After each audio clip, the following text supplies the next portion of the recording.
I've been to a lot of baseball games over the years, but not once have I gone to see the umpire.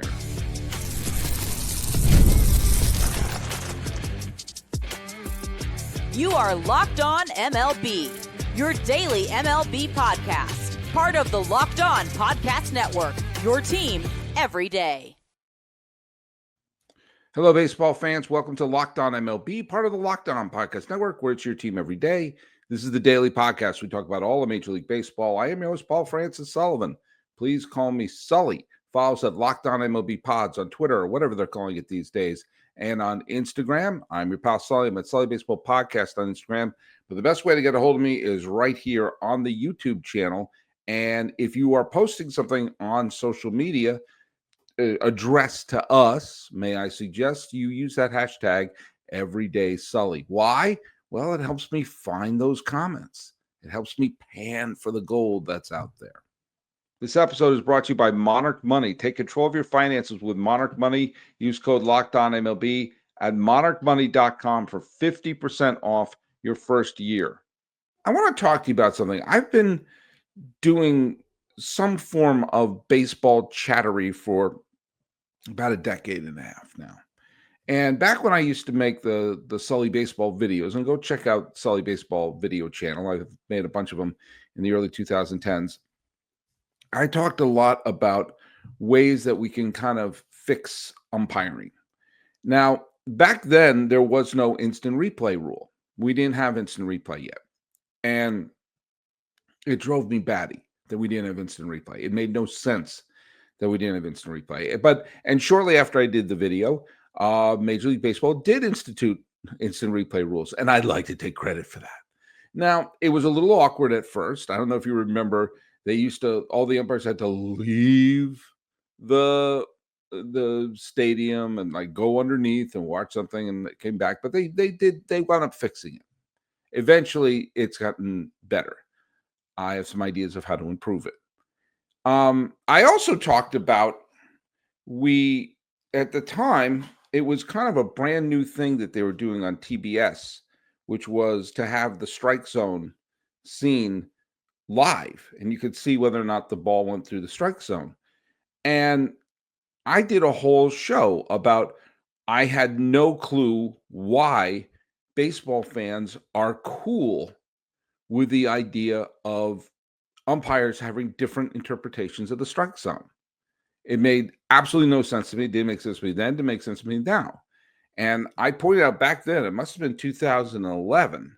I pointed out right then and there that you have a virtual box that's being shown on TBS, whether or not the ball is going through the strike zone.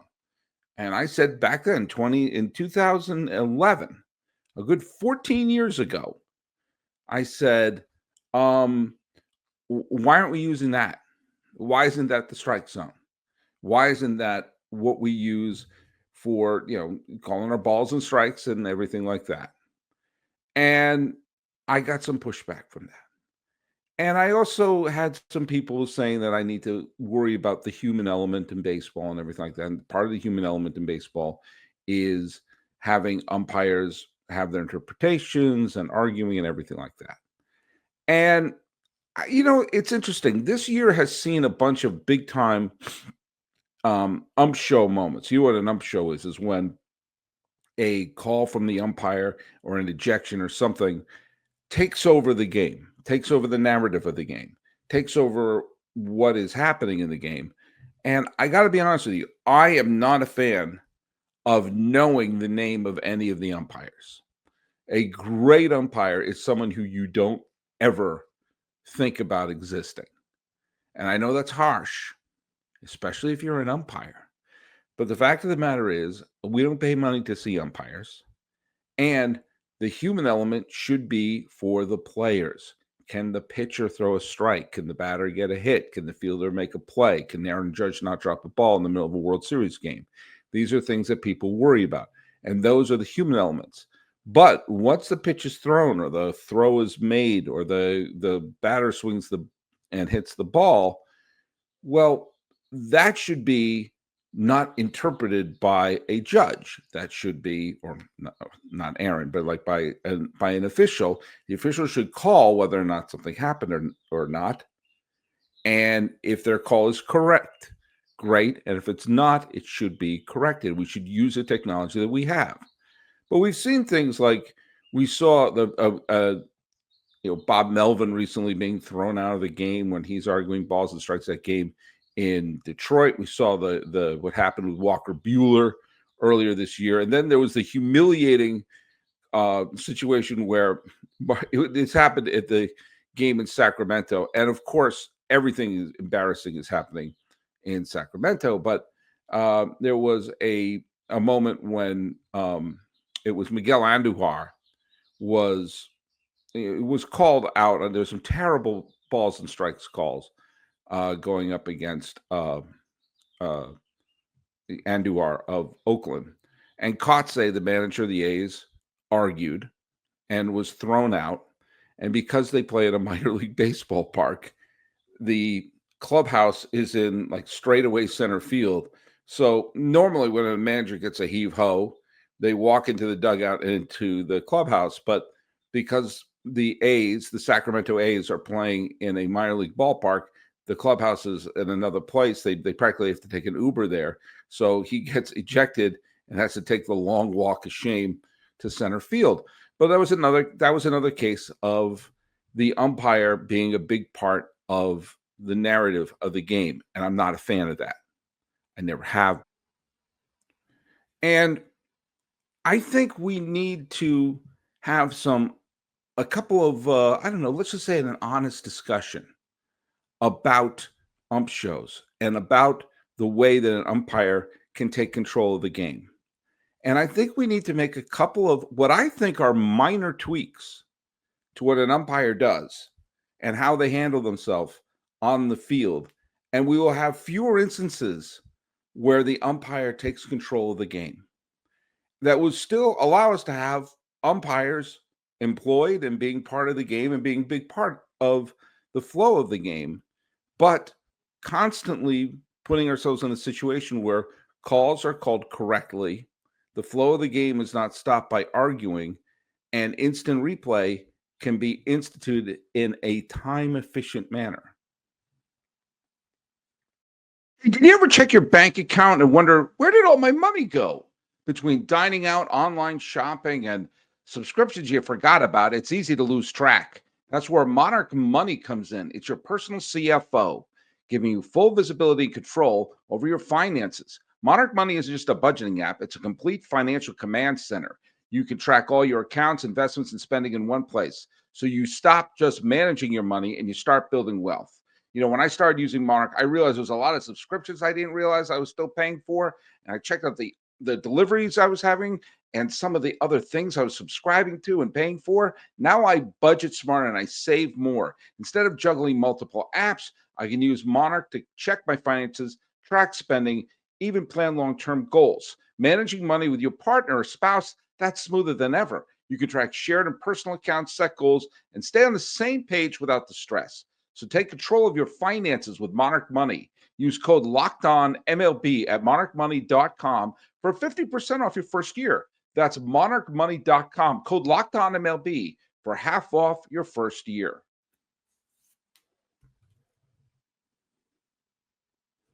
Okay, this is what your pal Sully is going to suggest.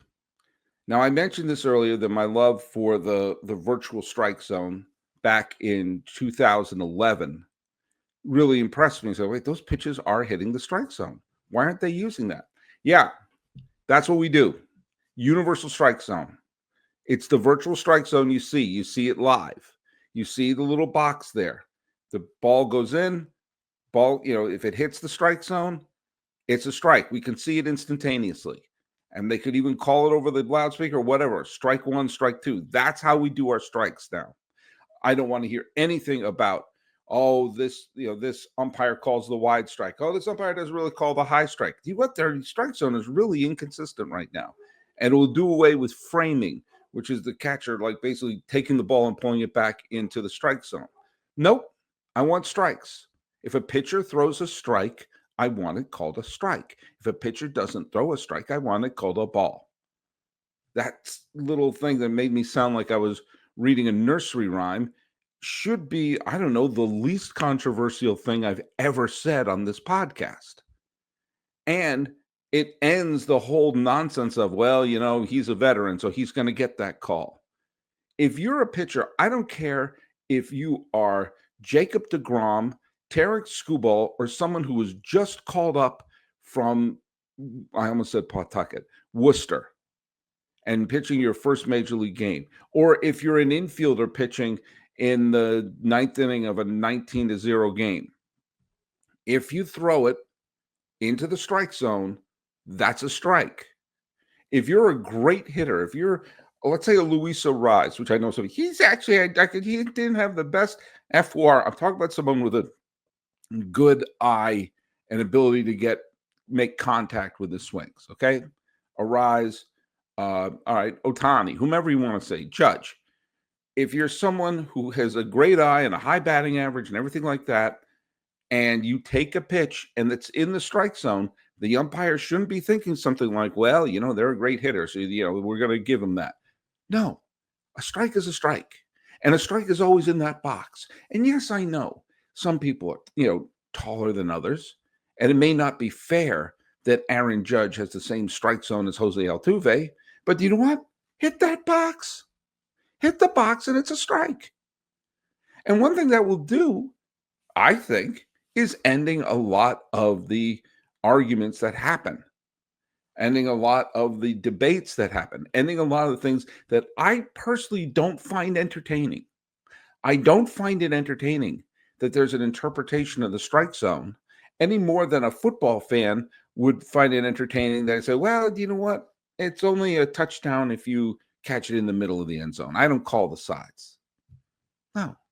I only call a goal in hockey if it goes if it hits the back of the net. If it just crosses the line, I don't call that one. No. Hit the little box. Now, as I said, different players have different sizes. It may not be fair, but you know what it will do? It forces the pitcher to throw into that area and to be able to think about that area. And say, why am I not getting that call? Because it didn't go in. It didn't hit it. That's why. And I think that you will see that there will be a lack of arguing and chipping and everything like that, quite frankly, I don't find very entertaining. Now, there's still lots of things that umpire has to do. He has to call them safe when they slide in. They have to call, if the batter calls timeout, it's not like we're going to replace an umpire with a robot at this point. It will still be an umpire being a human doing lots of things an umpire needs to do. I know they've instituted, when I went to Sacramento last year to see a minor league game, and this also happened last year, I went to a game in Syracuse to see a minor league game. They were starting the process of giving the players a chance to say I want a review of that pitch. And I think you get one a game or something like that. As a batter, you can say, I think that was a strike. And then they review it. No, there's no need to do that. You don't need to slow it down. You don't need to start arguments right there. It went in. Boom. If someone doesn't agree with me, go right here on YouTube and tell me why. Why is that not a better solution than umpires with different interpretations? Like they're going to a modern art gallery. Or let's stop the game and review it. No. Uniform strike zone, a uniform virtual strike zone. Everyone's got a pitch into it. You just called up from Rochester, boom, you got to hit it. You're the defending Cy Young Award winner, you got to hit it. Everyone's got to hit it if you're a pitcher. And if it's outside of it, what do you know it's outside? But they didn't hit the box. Boom. End of discussion. No more framing, no more sort of revenge, no more that was a makeup call from the last one. No, none of that. Strikes are strikes, balls are balls. And if you call a ball a strike, you are changing reality. Especially when we have the technology to do this. If we didn't have the technology to do this, you have a point. We have the technology to do this. Okay? Now, I'm not a big tech guy. I'm not always running for the latest tech thing. But you know what? If I could send you a text instead of a carrier pigeon, I think that's more effective. So think about that. Text versus tying a note onto a bird and having it fly off. The umpire's interpretation of a strike zone is the equivalent of tying the note to a bird. Which brings us to another thing. I talked about instant replay. I talked about how initially it was kind of laborious. And it still is, it's much better now. I think we all agree it's a lot better now. And I think it's also good that you can't instant replay every damn play. You know, you gotta, keep your powder dry a little bit. Now, I think instant replays should be there to eliminate the Jim Joyce, Don Denkinger factor. The fact that I can say Jim Joyce or Don Denkinger, and some of you know exactly what I'm talking about, shows me part of the problem why I don't want ump shows. Don Denkinger's blown call in the ninth inning of Game 6 of the '85 World Series. Then, of course, Joyce blowing the call, which was the Armando Galarraga perfect game, which, by the way, retroactively, I think he should be rewarded with a perfect game. But I digress. The fact that we know those umpires' names and we saw that they blew the calls, and give Joyce tons of credit, by the way, that he owned it immediately. He knew he blew the call. And, the next day, give Armando Galarraga a tremendous amount of credit that he handed the lineup card and basically said, okay, yeah, this happened. Well, we're all moving on. We probably remember that Armando Galarraga perfect game more than we remember like Philip Humber's perfect game. But that being said, Armando Galarraga belongs in the annals of people who have thrown perfect games because he did. Now, the instant replay rule should be there to prevent things like that. Really egregious calls. It's not meant to be the Zapruder film where you analyze it. Did one atom of his hand lift up from the base long enough? Well, we'll put it down. His hand goes back and to the left, back and to the left. I believe this. If you have the people in New York in Mission Control in the Death Star war room with all the screens going on, they should be keeping an eye on, oh, wait a minute, something's happening in that game. Something's happening in the Padres Marlins game. Let's get those cameras ready. Let's get this. You're not caught off guard. I assume everyone there is not just sitting playing Wordle, going, what's going on? Oh shoot! I'm sorry. I better wake up. I assume that they're paying attention to the games. So the minute they say, yeah, we're going to go to instant replay on this, from the minute they say yeah, and New York says we're checking now. And that should be pretty quick because they should be on top of this. I've said this before, and I fervently believe it. You get 30 seconds. 30 seconds. You look at this angle, and like look at this right now. Starting now. Imagine we're starting the process now. And you look at this angle, and you look at that angle. And then you wind up slowing it down, and you wind up taking a look to see, okay, did they get there in time? Did he get there before that? Did his foot lift off the bag? Did his hand come off the bag? Did he trap the ball? Was the throw from the catcher too late? Was it too early? Did he have control of the ball? And now, that's 30 seconds. If after that amount of time, you haven't seen something so egregious that you can overturn it, or you haven't seen something that would confirm it, F it. Move on. Close enough call. I know I'm kind of contradicting myself a little bit, but I also, when you start seeing the instant replay, going, oh man, this is a long one. They're calling the Mayo Clinic for a second opinion. No, you get 30 seconds. This is for those blown calls that are like, oh man, they blew it. They blew it big time. Right? Oh, look, his hand did come off. If you can't tell within 30 seconds, move on.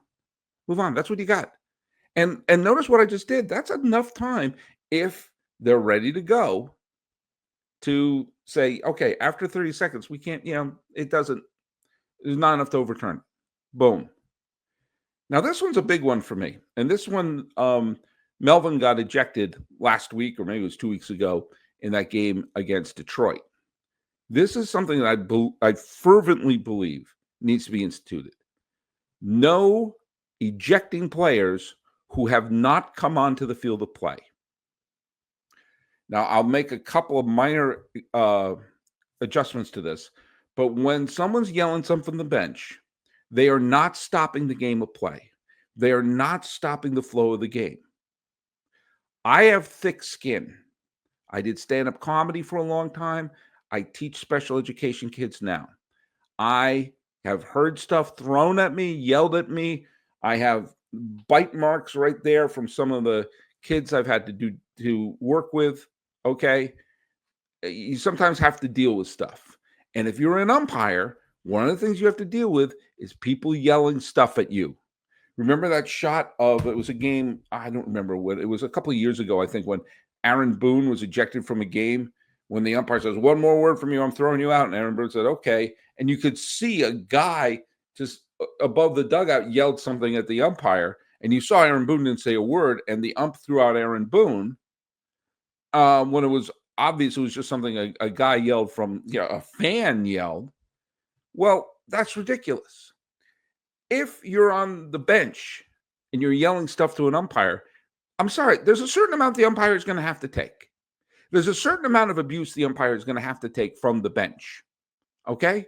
Now, if someone runs onto the field, or if a player, a manager, a coach comes onto the field and stops the play, the pace of play to argue balls and strikes, yeah, toodaloo, welcome to the showers. Or if you're in Sacramento, walk to center field. But if you're from the dugout, no ejections. No ejections from there. You've got to develop the thick skin. The reason you're ejecting someone for calling balls and strikes is they're disrupting the flow of the game. And if we have the virtual strike zone, well, guess what? Those are going to be gone. So if you have a situation where people are, you're yelling stuff to the ump, you got to take that. The same way I had to take heckling when I was in Decatur, Alabama, or I had to take an unruly class when I'm dealing with some of my kiddos. And if you're a major league umpire, you're going to take it. Now, there has to be a certain exception to that. Obviously, like what happened to Jared Duran when one of the fans yelled something about his admitting his earlier suicidal tendencies. If someone yelled something from the bench that was, egregious, over the line, something personal, something legitimately hurtful, something racist, something about sexuality, whatever it is. Okay. All right. That's something you got to be, I'm not for. But if you're an ump, you got to take that a little bit. I'm sorry. It's part of the gig. It's part of the gig. Just like heckling is part of the gig if you're a comedian. And unruly kids are part of the gig if you do what I do. And so if you do those three things, uniform strike zone, 30-second replay, no ejections from the bench, you're going to see a dramatic drop in ump shows. And I don't understand why those three things are not implemented right here and right now. People come up to me all the time and say, Sully, how do you do it? How do you teach special education, earn a master's degree, and still do 5 podcasts a week? It's easy. I don't sleep. And I need that energy to keep me awake. And let me tell you something. That's where Trade Coffee comes in. Trade is the #1 coffee destination in the United States, delivering fresh, incredible coffee from over 50 of the country's top roasters. Whether you're a cold brew fan or a pour over purist, they've got a roast you'll love. Now, let me tell you something. I took Trade's quiz. It only took a minute, and the first bag they sent me wasn't perfect. It was good, but it was like, give me a little something else. And Trade replaced it for free, sent me a new bag. I took one whiff of it, and I said, oh, this is the good stuff. Thank you, Trade. It smelled amazing. And you know what? I don't need grocery store coffee. I don't need to go to those chains that are named after characters in Moby Dick. Wink, wink. They're not a sponsor, and I don't need them because I got Trade.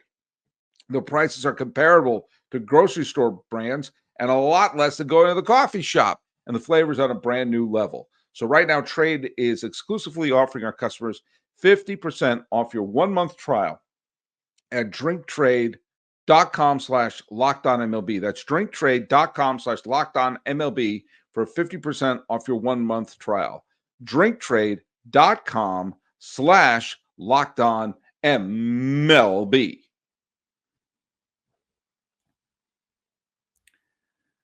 Well, it is an anniversary of a big event in baseball, and one that is uh, worthy to talk about.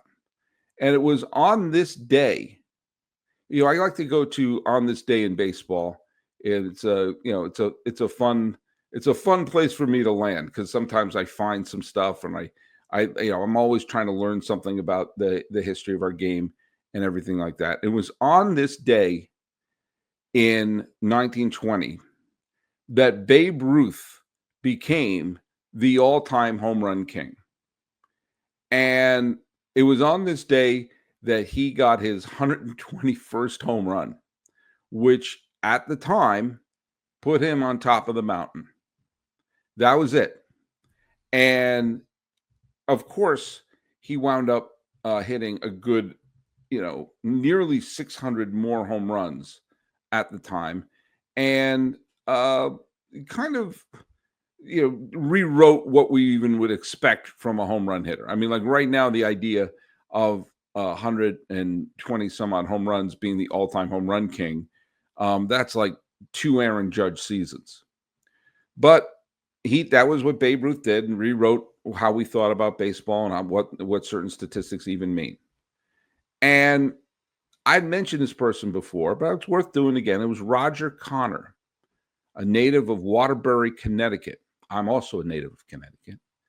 And he played from 1880 to 1897. As a 22-year-old, he wound up playing for the Troy Trojans of the National League. That's right. The National League once had a team in Troy, and they used their amazing, unbelievable imagination to call themselves the Troy Trojans. I'm not kidding about that. He later wound up going to the New York Giants, who at the time were called the New York Statistics. That's right. We're talking 1880. Okay. We're talking just 15 years after the Civil War. His career high of home runs was 17 home runs. 17. He did that in 1887.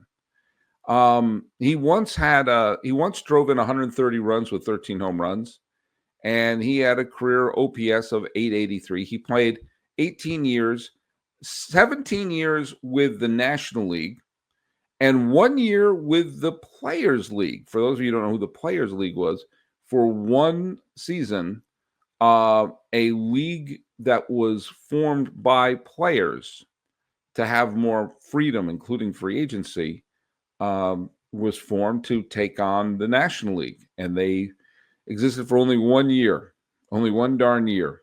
But Roger Connor was probably the best player on that. He actually led the league in WAR, but no one knew that at the time. He wound up finishing his career with the St. Louis Cardinals in 1897. By the way, I did something wrong there. They weren't called the New York Statistics. I read it was just called New York. 1883 New York. There was no team name. It just said New York Statistics. At least that team had a city designated to them, unlike this year's Athletics. So my bad on misunderstanding what baseballreference.com, the single greatest website in the history of planet Earth, had to say. Roger Connor died in 1931. He was 73 years old, and was able to see Babe Ruth absolutely clobber his records and put him way in the rearview mirror.